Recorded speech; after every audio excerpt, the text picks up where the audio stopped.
Welcome to our international interprofessional case analysis and presentation, done by a team of 5 international students from different medical faculties united together to present a plan of care to a complex clinical case. As a team, we have identified 8 health professionals who should be involved in the treatment and management of this patient. Since this patient was recently diagnosed with heart failure, it is imperative that a cardiologist is involved to prescribe heart failure medication, monitor enhancements in the ejection fraction, and to conduct non-invasive testing. A family physician or primary care physician should also be involved, as the patient also suffers from other comorbidities such as hypertension and diabetes, which requires effective treatment as well. Additionally, the family physician can help to screen for osteoporosis, which is a probable other comorbidity that the team identified upon evaluation of the case study. The family physician can also do regular checkups, monitor blood pressure, and prescribe chronic medication. A nurse practitioner can conduct a comprehensive physical assessment, care plan, and management of symptoms, conduct routine blood workups and timely referrals, as well as monitor the patient's rib fracture. A clinical pharmacist should also be involved to ensure the correct medication regimen is adhered to in line with the latest guidelines to prevent or rule out any drug interactions between the prescribed medication and follow up on drug titration to reach the tolerated dose closest to the guideline. The dietitian will do medical nutrition therapy for diabetes and heart failure. They will help the patient in weight loss and provide them with nutrition education and lifestyle changes. The dentist will do tooth implantation, which is a surgical intervention. They will help in the tooth mobility by doing tooth splinting and inflammation control. Regarding the periodontal diseases, gingivitis, xerostomia, they influence the patient's ability to eat. So the dentist will help the patient in treating them. Mental health practitioner, they screen for depression and other mental illnesses. Physiotherapist increase lung volume to prevent pneumothorax. Regarding the mobility, rib fracture may enter the lung. Also, deep breathing exercises, physical activity, focus on more slower and controlled exercises.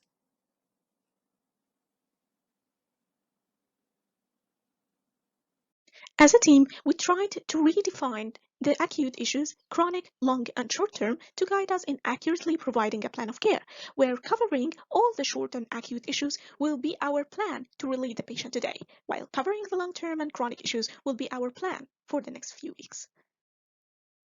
We defined the acute issues as the chief complaint, the cause of emergent visit that need quick intervention, which were the dizziness from the fall, rib fracture, and left flank pain, and lastly the broken and loose teeth. While the chronic issues are all the diseases the patient was diagnosed of, beginning from hypertension in the previous 10 years, type 2 diabetes in the past 2 years, and lately her diagnosis with heart failure of reduced ejection fraction. We define the short-term issues as the abnormal markers that develop lately to the patient and that also need a quick correction, which are first, the mild hypokalemia and hypochloremia, secondly, the inappropriate diuretic response, and lately, the low blood pressure, which was near to hypotension in a patient who is risky of age 59-year-old on diuretics and hypotensive agent that we assume for her blood pressure to be less than this value during the fall and that need a corrective action to prevent another fall. Lastly, the long-term issues in this patient begin in the factor of heavy smoking, obesity, social isolation, gingivitis, in addition to periodontal diseases.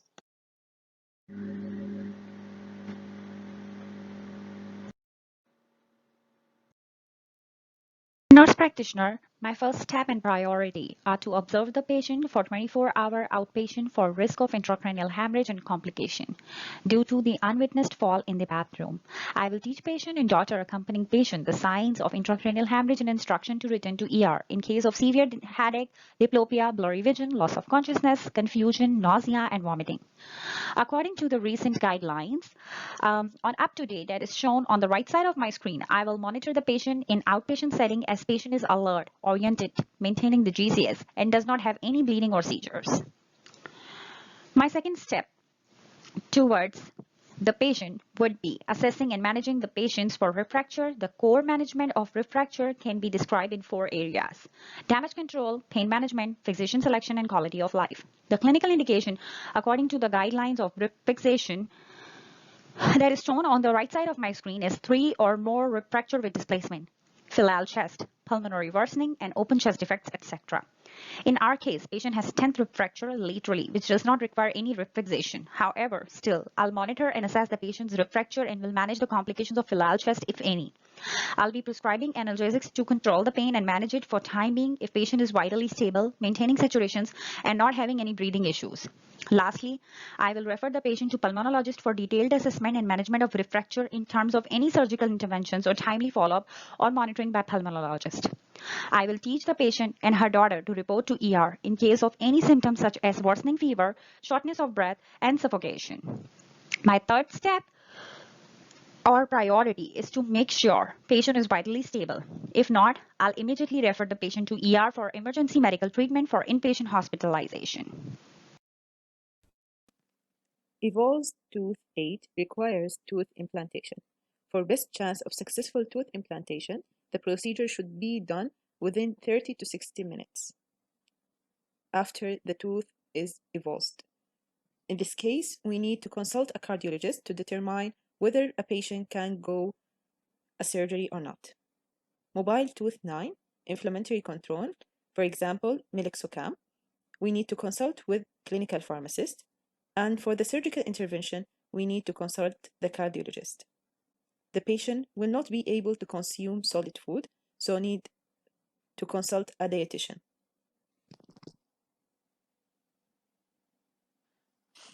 Short-term treatment from a dietetic perspective is as follows. The patient will be placed on a suitable mechanical soft diabetic diet that best meets her requirements, which is about 6,510 kilojoules of energy per day. All hospitals have predetermined menus that have been previously designed by dietitians and food service managers that are available to the patients. Diabetic diets are heart healthy as they are low in sodium. Therefore, a diabetic diet will be suitable for this patient. Due to the patient's current dental status, she will also require soft foods. In a soft diet, the foods are prepared to a soft enough consistency that can be easily consumed by a patient with no teeth. Hospitals will, or at least should, have a normal mechanical soft diet and a diabetic soft diet. Therefore, a diabetic soft diet will be used for these patients. For moving on to the pharmacological intervention, step 1 will be decreasing the dose of amlodipine from 10 mg to 5 mg to avoid patient's hypotension and see the efficacy of the heart failure. Step 2. Start Upirona 25 mg once a daily. The patient has mild hypokalemic in the lab, so adding mineralocorticoid receptor antagonist is beneficial for the patient to elevate potassium level. Step 3. Start analgesic of NSAIDs and choice of naproxen. For the pain control of rib fracture, patient with heart disease has found that naproxen appears better for cardiovascular safety than other meds. So we'd like to initiate 500 mg immediate release once a daily, followed by 250 to 500 mg every 12 hours as needed. As a nurse practitioner and healthcare professional, I will try to provide holistic care to patient and take all the necessary actions required to manage the patient's current and chronic health issues. I will repeat lab work such as HbA1c, glucose and lipid panels, LFTs, electrolytes, and CMP, etc. The lab work can be repeated in 1 month to monitor the effect of medication on patient or if any medication require dose adjustment. I will refer the patient to other specialists and monitor the patient's follow-up visit notes with the cardiologist and endocrinologist and pulmonologist. Patient will also require follow-up with respiratory therapist for intensive spirometry in order to maintain the saturation and avoid mucus buildup in chest that can become the reason for pneumonia later. Monitor patient's vital signs and saturations and take necessary actions accordingly to stabilize it. Monitor patient for medication side effect and drug interaction as patient is on multiple medications such as amlodipine, apalerenone, NSAIDs, naproxen, ACI inhibitor which is valsartan, sodium glucose transport protein, metformin, and statin. The common side effect with all these medications are abdominal or stomach pain, arm, back, and jaw pain, orthostatic hypotension, dizziness, chest pain or discomfort, chest tightness, and heaviness. As patient is on multiple medications, so kidney and liver functions need to be monitored closely in order to prevent major organ damage. The patient is starting statin, so patient needs to be taught and monitored for muscle pain in order to prevent rhabdomyolysis. The patient is on ACIs, so I will monitor potassium level as hyperkalemia can cause several arrhythmias and patient is already having low ejection fraction. Furthermore, patient is on allopurinol, which can cause irregular and fast heartbeats. So need to monitor and teach patients to monitor for the symptoms. I will teach patient to monitor blood pressure, heart rate, saturation, and glucose monitoring at home. Furthermore, we'll check weight at least weekly at home to prevent any fluid accumulation or edema in the body. For timely monitoring and managing these complications and notify health professionals if anything happens. Observe patient signs and symptoms for pain management and adjust the analgesic dosage accordingly. Moreover, patient is high risk for fall, so I will teach and encourage lifestyle modification and safety technique to prevent fall. I will refer the patient to dietitian for lifestyle modification and diet adjustments to adopt healthy lifestyle, weight management, cholesterol and blood sugar under control. I'll plan patients follow up with physical therapists to maintain range of motion and proper body mechanics as patient is at risk for osteoporosis and fall. As I already discussed that to prevent patients from pulmonary infections due to mucus buildups in the chest, I'll plan patients visit with respiratory therapist to initiate incentive spirometry to avoid the complications of pneumonia due to rib fracture. I will order bone scan, calcium and vitamin D levels for patient and will instruct the patient to follow up with orthopedic specialist after bone scan for monitoring and management of osteoporosis risk. In addition, till patient gets to the orthopedic, I'll prescribe calcium and vitamin D supplement for patient. I will refer the patient to psychiatrist, psychologist or nurse practitioner psychiatric for counseling and management for signs of depression, loneliness and hopefulness. In this case, the patient had xerostomia, which is caused by smoking as she is a smoker and she had also diabetes mellitus. We can treat xerostomia by smoking cessation, also using salivary substitute as biotin or salivary stimulant as pilocarpine, and controlling diabetes mellitus through a dietitian and a family physician. Gingivitis is also caused by smoking and DM, and it's treated by DM control, dental cleaning, dental restoration, topical antibiotics such as Aristine, Atridox.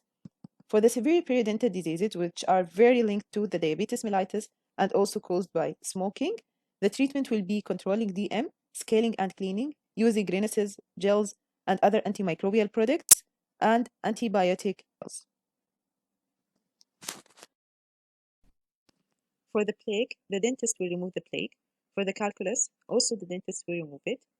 The dentist will advise the patient to brush twice a day and floss every day, and they will refer the patient to a family physician, dietitian, smoking cessation clinic, cardiologist, and clinical pharmacist. The first step a dietitian will take is to calculate the patient's diet prescription. The energy recommendation for obese patients with heart failure is 25 kcal per kilogram ideal body weight per day, bringing the total energy to 6,510 kilojoules per day. This amount is suitable for patients with diabetes and will contribute towards weight loss. Carbohydrates should be 45 to 65% of total energy per day, with total sugar falling no higher than 10% of total energy per day. Fiber is especially important in this patient as it not only helps with controlling blood sugar levels, but it will also help with weight management. Protein requirement should fall between 10 and 35% of total energy, and fat should fall between 20 and 35% of total energy, with the higher focus being placed on mono and polyunsaturated fatty acids.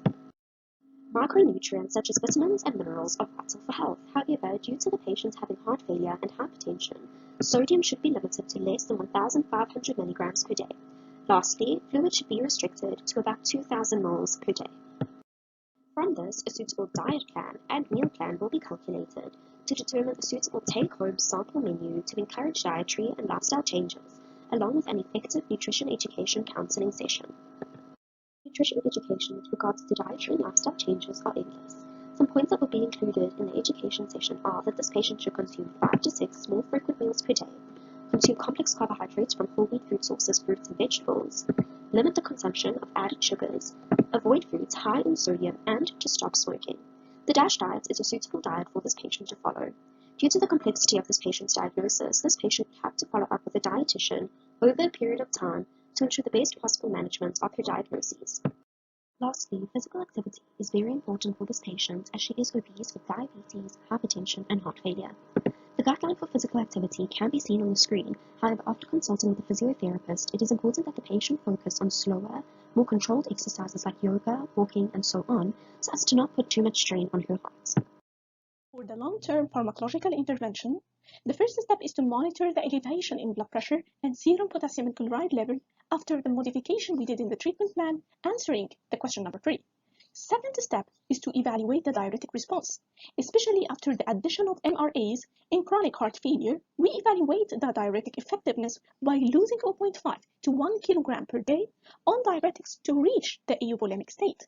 And because this patient gained 6 kilograms, and after the cardiologist addition to diuretics, she only lost 1 kilogram, so we will need to increase the dose of loop diuretics from 40 milligram once to 80 milligram or 40 milligram twice daily. Step number 3 is to shift the patient after reaching to the euvolemic state from calcium channel blocker to beta blocker, because beta blocker is one of the four cornerstones in treatment of heart failure and has a proven effectiveness over the calcium channel blocker. So we will going to start bisoprolol of dose 1.25 milligram once daily and up titrating gradually, doubling the dose each 2 weeks. Step number 4 is to shift the ACE inhibitor into artemisinin, sacubitril valsartan, after 36-hour washing period, and because the patient was on enalapril 10 mg, we will shift her into sacubitril 24 mg, valsartan 26 mg twice daily.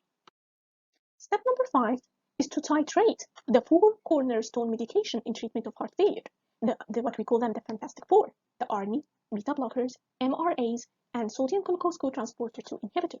We are going to titrate them after 2 weeks to reach to the target dosing according to the algorithm and to reach to the guideline-directed medicational therapy according also to the patient tolerance to the side effects. Then, we are going to move to step 2 in the guideline and in the algorithm, which is to re-measure the ejection fraction, waiting for this heart failure and ejection fraction to be improved to be more than 40% to reach a state of heart failure of improved ejection fraction. Step number 6. Monitor the hemoglobin A1C level for this patient after 2 weeks as her blood pressure is within the normal range, and consult with an endocrinologist to define the glycemic level for this patient, as the glycemic target is individualized for each patient depending on many factors as illustrated from this part of the guideline as shown on the right. Step number 7. Our patient is diabetic and we should have started statin from 2 years. As we initiate the statin for this patient, there's 2 ways of deciding dose of statin as primary or secondary prevention. First, the cardiologist to diagnose or rule out cardiac ischemia, because if this patient is ischemic heart failure, she will need a high dose of statin for the secondary prevention. Second way is getting the dose from ASCVD risk, and we need to order the lipid panel to be calculated. If it's more than 20% risk, start high dose of 40 to 80 mg of atorvastatin. Step 7 continue. As continuation of step 7 of statin, it is important for the cardiologist to rule out or diagnose cardiac ischemia because the stress EKG results were not obvious in the case, and we cannot rule out the cardiac ischemia by only EKG with stress test. Evaluation of cardiac ischemia would help to guide the patient's management. Step number 8, social isolation. As mentioned in the patient's social isolation in the case, we need intervention for the patient. According to American Heart Association 2022 guideline, it was stated how to screen by PROMIS, which stands for Patient's Reported Outcome Measurement Information System, and indicated how to manage as a social barrier. And we need to determine the eligibility for home care services or support group referral for the patient. As moving on to the step 9, we need to screen for depression by a mental health clinician as potential medical barrier. And these are different screening tools for the depression, which are Hamilton Depression Rating Scale, BAC, Depression Inventory 2, and Patient Health Questionnaire 9. Step number 10. This patient is eligible for osteoporosis screening as we see the patient's profile, which are post-menopause, heavy smoker, hysterectomy, and fracture from the fall. So we need a bone mineral density measurement to calculate her FRAX score. Our First meeting in which we introduce each other and divide our roles as. So let me introduce you with my team. Salma, which is our team leader. Jeannie, which plays the role of scheduler. Robyn, she works as document manager. Myself, Shahana Bawani, I work as facilitator, and Layan work as a scriber throughout this journey. Our meetings are mostly scheduled on Zoom on every Saturday at 11 a.m. Central Time. In our first meeting, we make detailed plans from week 1 through week 4 of the competition. We coordinated our plans and shared our goals for this competition, and we all as a team make this happen. We use UpToDate and Lexicon for our searches.